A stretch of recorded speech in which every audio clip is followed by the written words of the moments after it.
Hello everyone, আসসালামু আলাইকুম। এখন আমরা দেখব হচ্ছে PQR এর হিউরিসিং। ৩ টা করলাম আমরা। বাকি হচ্ছে এখন শুধুমাত্র একটা করলে আমাদের শেষ হয়ে যাবে। ঠিক আছে? তাহলে অলরেডি হচ্ছে S টা যে আছে এটা হেক্সাডেসিমাল দেওয়া আছে। তো এখন আমাকে কি করতে হবে? P কে, Q কে এবং R কে হেক্সা রূপান্তর করতে হবে। তাহলে ডেসিমাল থেকে হেক্সাডেসিমাল করতে হলে তাদের ভিত্তি দ্বারা ভাগ করতে হয়। তাহলে কি করব প্রথমে? 203 কে আমি 16 দ্বারা ভাগ করব। 203 ভাগ 16। তাহলে এখানে আসছে 203 ভাগ 16 12 আসছে। ঠিক আছে? 12 এখন 12 কে 16 দ্বারা গুণ দিব। ঠিক আছে? তো 12 ইনটু 16 12 ইনটু 16 তাহলে এখানে 192 আসলো। বাট ওখানে আছে কত? 203 আছে। তাহলে এখানে 11 থাকবে। 11 লিখবো ঠিক আছে। 11 কে ব্র্যাকেট দিয়ে এখানে লিখে দেব B। 11 এর মানে হচ্ছে B। আবার 16 দ্বারা যখন ভাগ করব তখন যায় না। লিখবো 12 ঠিক আছে। বাট 12 এর মান হচ্ছে C। তাহলে নিচ থেকে চলে যাবো কোথায়? উপরে। তাহলে পাইলাম কত? C এবং B পাইলাম।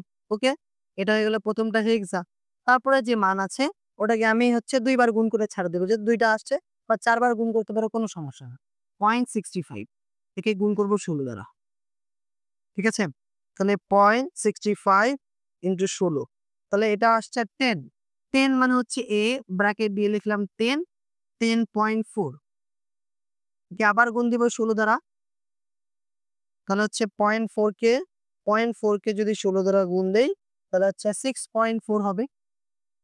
আবার 6.4 কে 16 দ্বারা গুণ দিলে আবার হচ্ছে 6.4 হবে। ঠিক আছে? মানে 4 চলতে থাকবে। এটা উপর থেকে নিচে আসবো। পয়েন্ট পাইলাম কত? আ A 6 6 ঠিক আছে? এটা হয়ে গেল তোমার কত? এটা হয়ে গেল তোমার ডেসিমাল নাম্বার। দুটাকে যদি একসাথে লিখি তাহলে CB পয়েন্ট A 6 6 এটা হয়ে গেল এখানকার ডেসিমাল। তারপরে বাইনারি থেকে ডেসিমাল করার সময় আমরা কি করতাম? ৪ বিট করে দিতাম। ঠিক আছে? ৪ বিট করে মান বসাবো চলে আসবো। তাহলে Q দেওয়া আছে। Q হচ্ছে এখানকার মান কত? যে 101010 ঠিক আছে? তারপরে কত? 11 ৪ বিট করে মান বসাবো। ৪ বিট করে মান বসালাম এখানে মান পেয়ে যাবো হেক্সাডেসিমে। ৪ বিট নিলাম এখান থেকে ৪ টা। তাহলে 1010 ৪ টা হলো। এদিকে হচ্ছে ৩ টা। তাহলে 1010 গেল। পয়েন্ট দিলাম এদিকে 11 ২ টা পিছনে শূন্য লাগাই দিই। এখন 1 to 4 এর যদি করে বসাই তাহলে হচ্ছে ৮ আর ৪ 12 12 লিখবো ঠিক আছে। ব্র্যাকেট দিয়ে লিখবো C 12 এর মান হচ্ছে C ঠিক আছে? আর এটা হচ্ছে ৭ ৪ ১ ৫ ৫ থাকবে, এটাও ৫ থাকবে। তো পাইলাম কত? 55.6 এটা পেয়ে গেলাম। এটা হয়ে গেল হেক্সাডেসিমাল। তারপরে অক্টাল থেকে আমাকে হেক্সা করতে হবে। প্রথমে বাইনারি করব ৩ বিট করে, দেন ৪ বিট করে মান নিব। তাহলে R এর মান দেওয়া আছে R ইকুয়াল টু হচ্ছে কত? R ইকুয়াল টু হচ্ছে 73.7 এটা অক্টাল আছে। এখান থেকে আমাকে হেক্সা করতে হবে, ১৬ করতে হবে। তাহলে 7 লিখলাম, 3 লিখলাম, 0.7 নিলাম।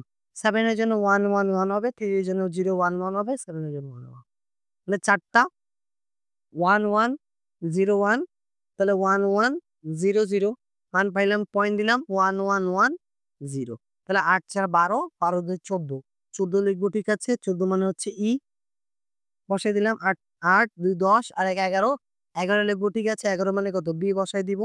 আর এটা হচ্ছে ৩ তাহলে কত পাইলাম? 3B পয়েন্ট E এখন সবগুলো লিখে দিব একসাথে। এটা মান আমি পেয়ে যাবো সবগুলা। তাহলে P এর মান যা পাইলাম P হচ্ছে কত পাইলাম? P এর মান পাইলাম হচ্ছে CB তাহলে CB পয়েন্ট A 6 আবার পয়েন্ট দিলাম। Q এর মান পাইলাম 55 পয়েন্ট C দিলাম ২ টা 0 লাগাই দিলাম এদিকে। ঠিক আছে? এটা হচ্ছে Q এর মান পাইলাম। আর R এর মান কত পাইলাম? R পাইলাম হচ্ছে 3B 3B পয়েন্ট কত আছে? E দেওয়া আছে। পিছনে ২ টা 0 লাগাই দিলাম। আর S তো অলরেডি আগে থেকে দেওয়া আছে। 6A point 6F point D 0 লাগাই দিলাম।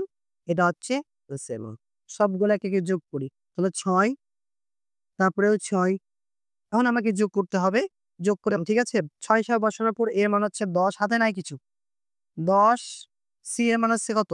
১২ তারপর হচ্ছে ১৪ তারপর হচ্ছে ১৩ তাহলে টোটাল ৪৯ পাইলাম। ৪ ১২ হচ্ছে ৪৮ ৪ ১৬ ৩ ষোলং ৪৮ ১৬ কে ১৬ ১৬ দুগুণে ৩২ ৩ ষোলং ৪৮ তাহলে এখানে ১ থাকবে। হাতে হচ্ছে কত? ২ হাতে ৩ থাকলো। 3 ঠিক আছে, হাতে 3 থাকলো। তাহলে 3 যোগ 11 যোগ 5 যোগ 11 যোগ 15 ঠিক আছে। 45 হচ্ছে 2 বার যা 16 করে 16, 16 যোগ 32, 32 তাহলে হচ্ছে 32 বিয়োগ যদি করি তাহলে 13, 13 এখানে লিখবো না। 13 মানে কত? 13 মানে হচ্ছে ডি।